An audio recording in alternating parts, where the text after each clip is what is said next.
Oh, good evening. Welcome to the first episode of the Financial Journeys podcast.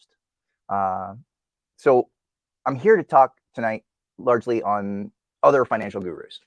There's lots of tips out there that they give you, and I wanted to give you a little bit of my take on three big ones.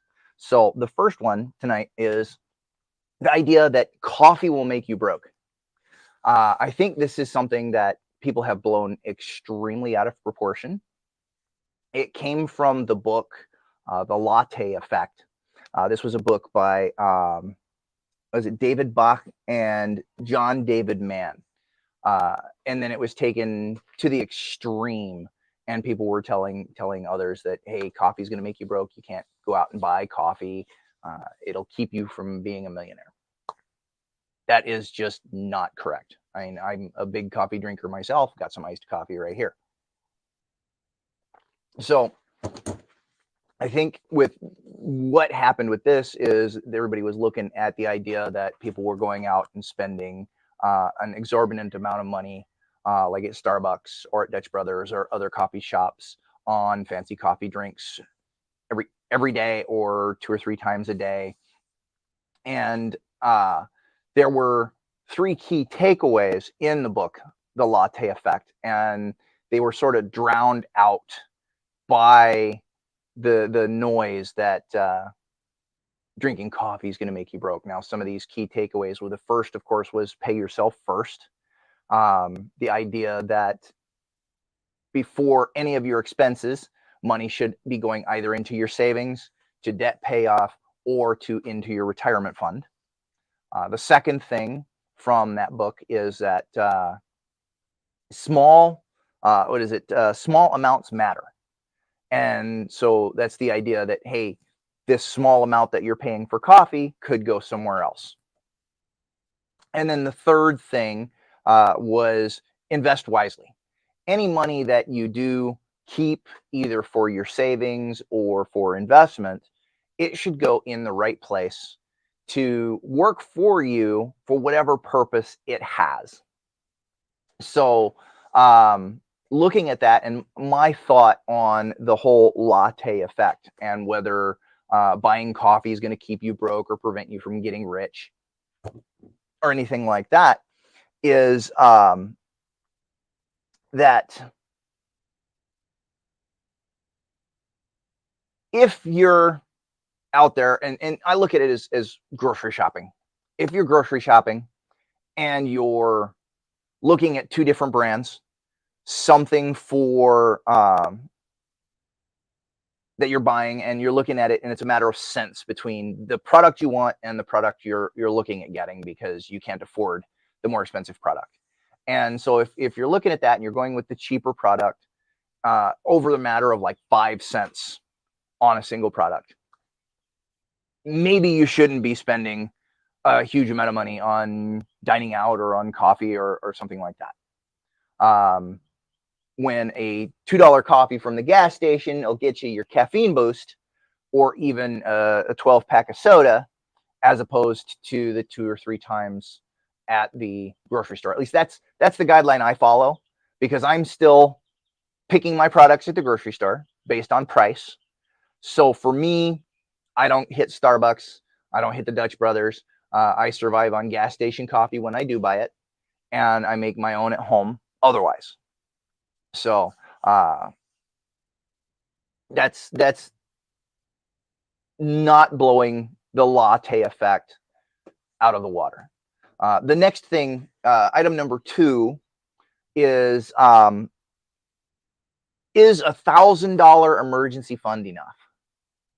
Now, this is the first baby step in this Baby Steps by Dave Ramsey. And with inflation going the way it has, many people have said, hey, $1,000 is not enough. It's not going to help you with anything.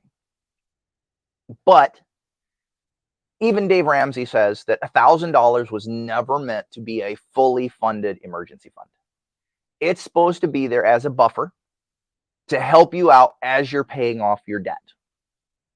And so that's the idea, is it's there to help you start learning how to cover yourself with your budget instead of running to your credit cards every time you're in financial stress. I believe it's like $400 was found to be the tipping point of what people have in savings.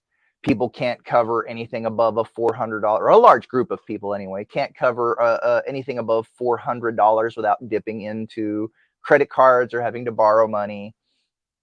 And so when the larger percentage can't cover $400, $1,000 is more than twice that. And so it can help you a lot along the way towards a large emergency or a medium emergency. The small emergencies it can cover. My own debt payoff story, I think it was, 2 weeks into a move, and I had moved out of state for a new job, and my wife was back home, and the air conditioner went out, and we had just finished funding our $1,000 emergency fund. It was like $1,500 though. So I had to go out and hustle up another $500 to cover this AC repair. And they were living in Florida, so it had to happen immediately. Well, I went out over the weekend, was able to hustle up the money. I was driving Uber and Lyft at the time, still am. But so we were able to come up with the money for that emergency, which we wouldn't have been able to do if we hadn't had the $1,000 already set aside. And Monday they were able to come out, they were able to fix the AC, and it was the cooling unit that was out. So, and then Murphy's Law, it doesn't just strike once. It's not like lightning, it'll strike more than once in the same place. 2 weeks later, the blower on the AC went out. Now, I had just finished funding the $1,000 again, but this time it was $1,300. So not as drastic this time, and we had to convince the AC guy to do the repair. He didn't want to because the AC was so old. We begged him, please, just do it. We're trying to sell the house, and we need to have a working AC. And we didn't want to pay for a whole new system just as we were trying to sell the house. So, but the relief that we had just from having that $1,000 in the bank to assist with this emergency, it was a lot better than not having anything. And since we were trying to not use our debt anymore, our credit cards, it helped us out so much. So that's why I think that $1,000, it provides some relief, and it helps intensify the pursuit to pay off debt so that you can work on getting a fully funded emergency fund. So, the next pointer is that all debt is bad. Now, this is another one that has its roots with Dave Ramsey. There are a couple other financial influencers out there that they either follow Dave Ramsey or they believe that debt is bad. Now, I know, I know that Susie Orman and Clark Howard, they both push that debt needs to be reduced to an extreme. So either no debt or only as necessary. Now, I know even Dave Ramsey allows for that mortgages are acceptable. He's got guidelines on those. He wants to see only a 15-year mortgage and no more than 1/4 your monthly income for the payments. I don't think that's reasonable in this day and age. It would take a long time to do that, and you'd have to have a huge income, or you'd have to buy a little tiny cracker box something. So you know, looking at that, and I'll go into mortgages again another day, but you just have to be at peace with whatever that payment is. So my opinion on debt is risky. No matter what you're doing, it has different levels of risk, and the different types of debt all have different levels of risk. And so it depends on your risk threshold, on what you're willing to accept. Some of the things that I consider to, at least if used properly, could be considered good debt. Of course, a mortgage. A mortgage helps you build equity in your home so that you can either have it paid off one day, use it as leverage for purchasing a bigger house, or as you build that equity all throughout your adulthood and you move into retirement, you can sell what you've got and downsize and then have no payment, have a bigger nest egg going into retirement, that sort of thing. Other types of debt that are what I would consider good: student loans, if reasonably used, business loans, auto loans, and credit card consolidation type loans or credit card shuffle when used properly. Now, student loans are the big controversy right now. People are talking about how they go hundreds of thousands of dollars in debt to get educations that can't create hundreds of thousands of dollars. So you have to be wise when choosing the school you go to, the loans you take out, and what you use those loans for. When I went to school, I did have military benefits, but I had to take out student loans as well. I took out about $10,000 worth of student loans. I went to a state school. Now, granted, this was, geez,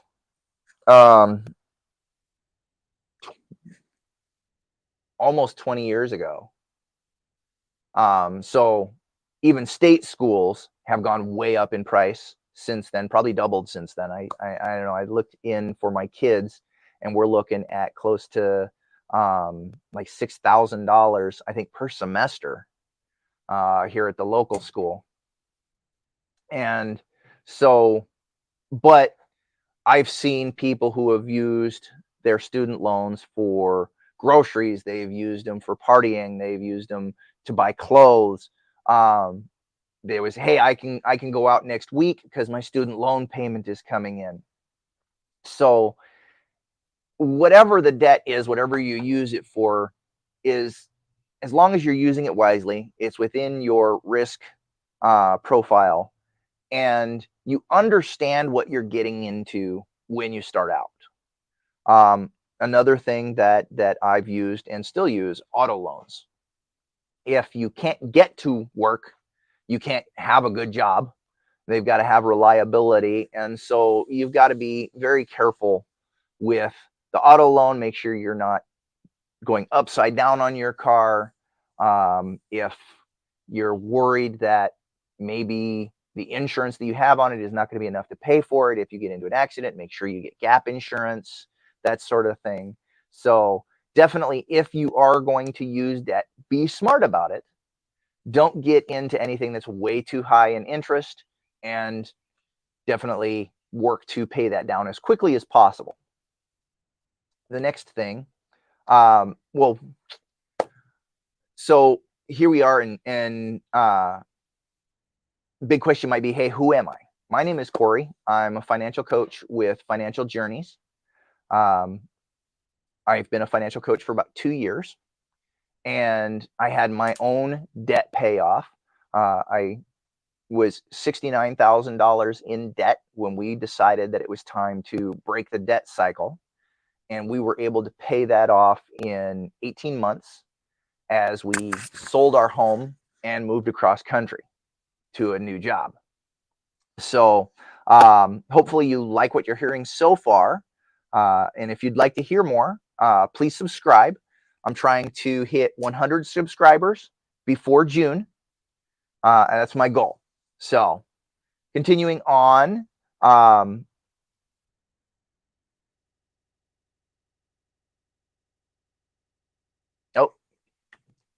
I lost my train of thought there.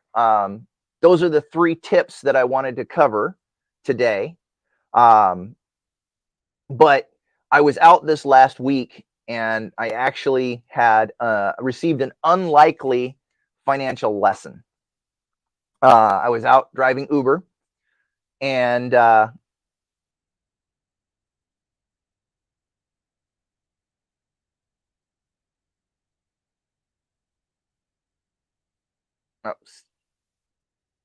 excuse me, lost my train of thought there again. So I was out driving Uber and got an unlikely financial lesson. I picked up 3 gentlemen. They were going to the beach, and they had been partying already. They were 3 sheets to the wind, completely drunk. We're stuck in traffic, and it is funny. People will tell their Uber drivers just about anything. It's very much like bartenders. I think they'll ramble about anything. Well, the guy that was in the front seat, he was talking to me about all the stuff he'd been doing, the fact that he can't save any money. He was telling me about his above the table jobs and his below the table jobs, stuff that legal and illegal that he had done, and he never seemed to be able to get ahead. He told me high ticket stuff that he'd done, low ticket stuff that he'd done, spent some time in prison, got out, and never been able to get ahead. But then he told me, he said, but I got this friend. And he looked at me real close. He said, I got this friend, and he has $30,000 in the bank. Can you believe that? $30,000. And all he's got is just a 9-to-5 regular day job. So I went to him and I asked him, I said, how did you do that? How did you get that much money? How did you get ahead? And all you got is just this 9-to-5. And his friend said, he leaned over to me and he says, I don't buy stuff I don't need. And this guy, he erupted. He was like, oh. And I said, well, that can be the ticket. Sometimes financial stuff is simple. And so now I've been out driving Uber for about 5 years, and I love it. It suits my personality. I hear all sorts of stories, and this was just one of the latest. I've done just about every side hustle there is, or at least a lot. I've done personal shopping, Instacart, and Shipped. I've done scooter charging at $4 a scooter. I've done secret shopper type apps, Uber Eats delivery. I was never able to get on DoorDash. There were too many people in my area when I tried for that one. But rideshare is my favorite because I love getting the stories. I love meeting all the people. In my area, it works out to be about $20 an hour when I'm out there doing it. And it helps us when we're going to go do special things, dining out, going to the state fairs, going to attractions. Today, we went to a blueberry festival here near our house. And what I earned yesterday covered that. And that was lots of fun. So if you are possibly looking to start a rideshare side gig, I've got links down in the description that can help you out for Uber and Lyft. Each of those have got their own different kind of bonus when you sign up. So check it out if that's for you. So in the future, I'm hoping to do questions and answers, Q&A, on the lives here. Now, I came up with a few myself, but I'm going to be establishing a Google form to put out there so people will see and be able to input their questions, and I'll have time to research answers for you to be able to provide not just a immediate response. So, but like I said, I do have a few questions that I had come up with myself for today.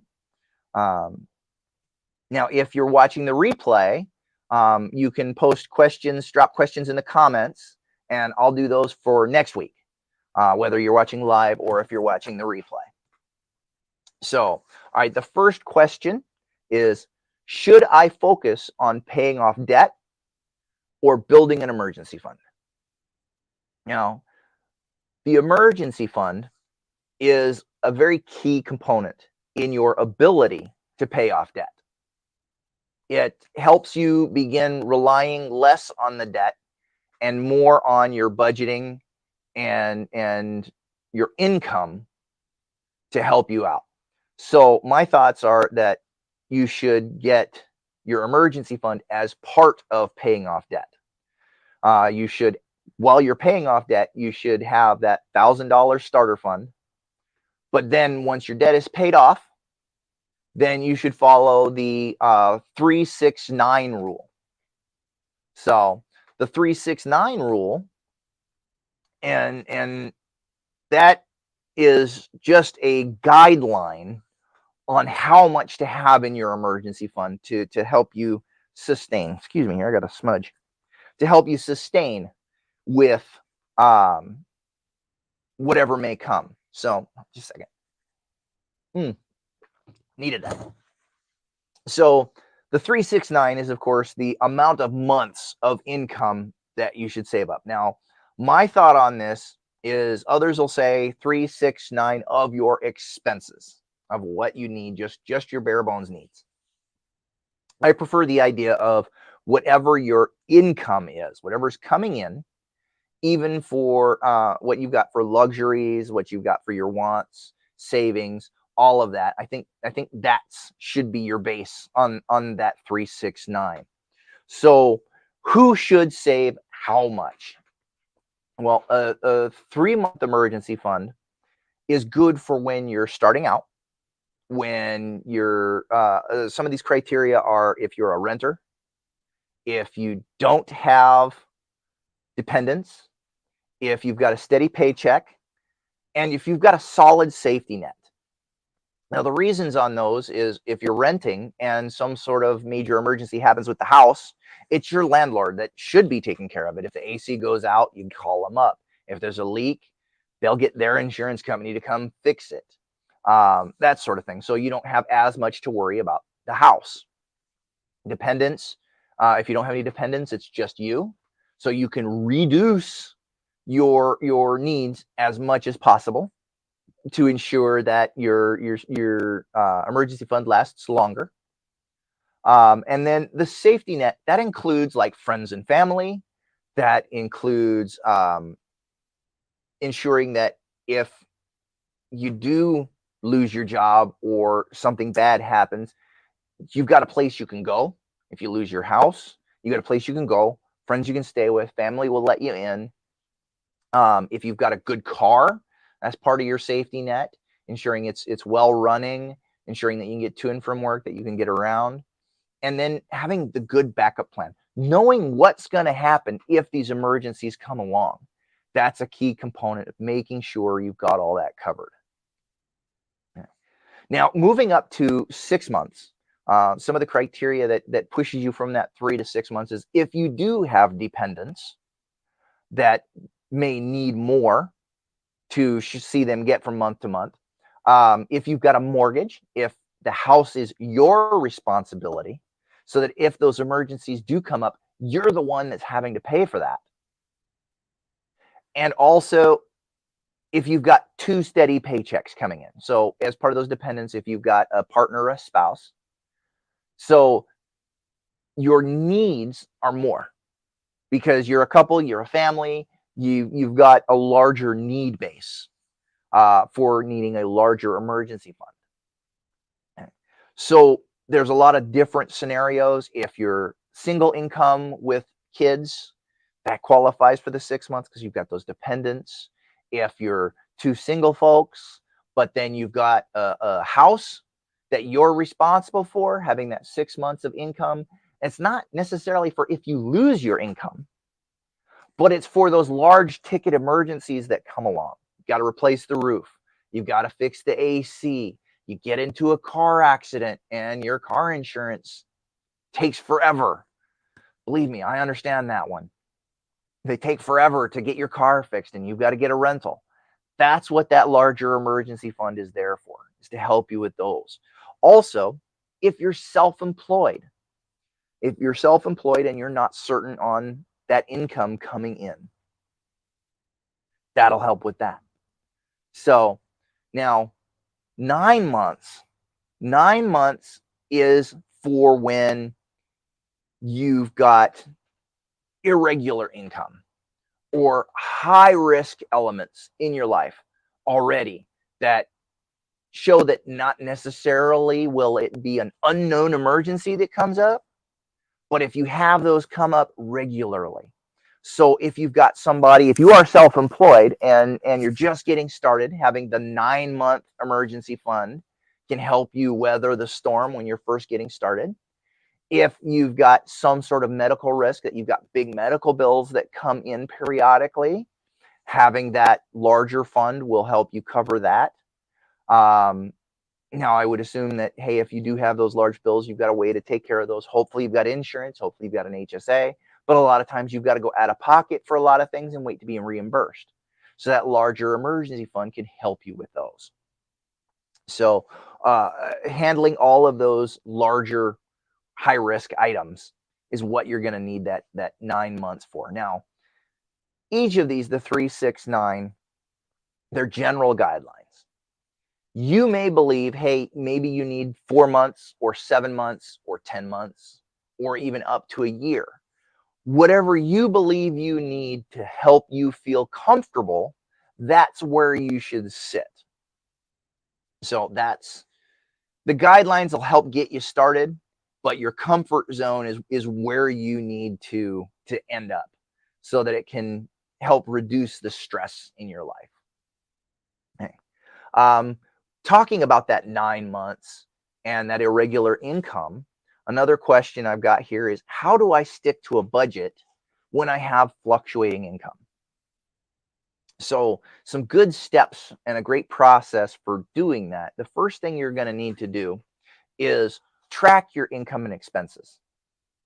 If it's irregular, you need to understand what are the highs and what are the lows, not only for your income, but for your expenses as well. There are a lot of people who have the fluctuating incomes. If you're a gig worker, if you're self-employed, if you live in a tourist town, to where, hey, maybe during the summer you make massive amounts of tips, doing deliveries, or because your store gets hit by all the tourists, and then during the winter it's bare bones. So you've got to understand those highs and lows. And then for your expenses, maybe you live somewhere where, hey, your power bill during the summer is huge because you're running the AC, or it's huge in the winter because you're running the heat, or other things. Gas does the same thing. Maybe during the peak times, you're running a lot of gas through the car, all of that. So you've got to understand those highs and lows and then figure out an average of those. Estimating your lowest monthly income will give you a baseline of where your budget should sit. So that gives you the baseline, and that's your standard monthly budget, is wherever your lowest income is. Then you start by giving yourself a salary. You started out with the monthly, you pay yourself this salary for that lowest month, even when you got a high month, so that you can build up that emergency fund or build up a what's the word? A sinking fund, an account that holds the excess money from your high times, so that you can save that and then pay some of that out during the low times the next time. So once you do have that saved up, then you can work on, instead of having your lowest monthly income, you can have an average monthly income, and then calculate that going out so that you've got a little bit more flex in the lower months, and then you put a little bit more into savings during the higher months. But budgeting is the key when you've got an income that doesn't have steady, that it's fluctuating. Keeping to your budget will help you survive those highs and lows. And then when you're looking at your budgeting, what is it that you prioritize when you budget? The four corners of your budget, your existence, it should be your housing, your food, utilities, and your transportation.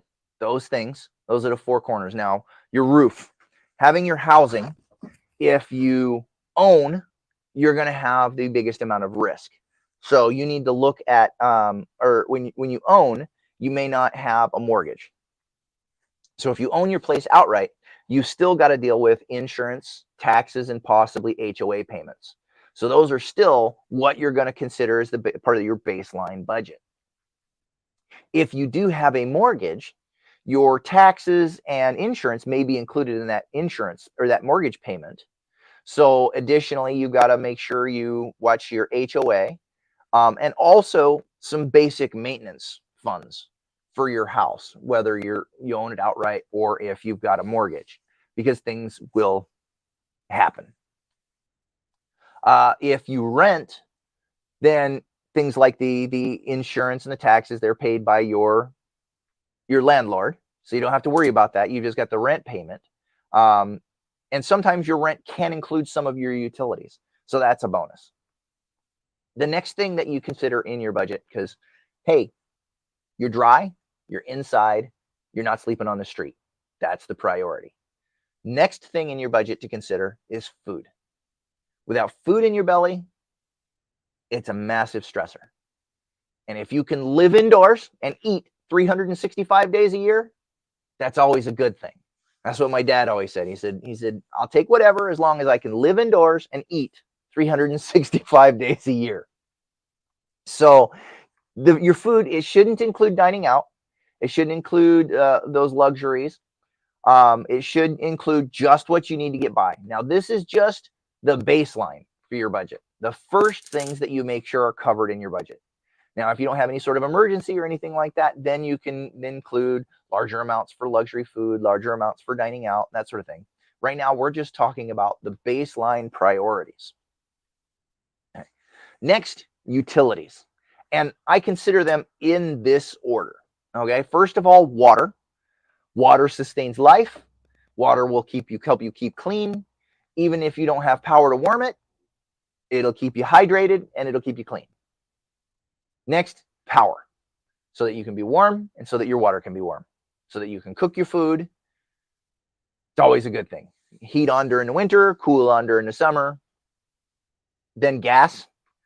Gas sometimes will heat your house. Sometimes you have gas water or gas cooking, that sort of thing. So that falls next in priorities.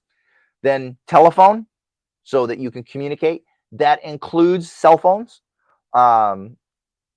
When I was hard up, now I remember back before cell phones, when you just had the landlines. But telephones you can get if you're worried about a base budget, you can get basic cell phone service. I know Ryan Reynolds out there with his Cricket phones are inexpensive. So you can downgrade your plan. You can do all of that if you have to. But that's what you should consider as part of your base budget. All of your expansions, upgrades, that sort of thing, that comes as extras later in your budget. And then finally, trash. Trash payments. Sometimes trash is taken care of in your taxes. Sometimes it's taken care of in your mortgage. Other times it's a separate payment that you do monthly. However that works out. Trash collection, I think, comes as the last element of your baseline budget, because it's part of staying clean and healthy.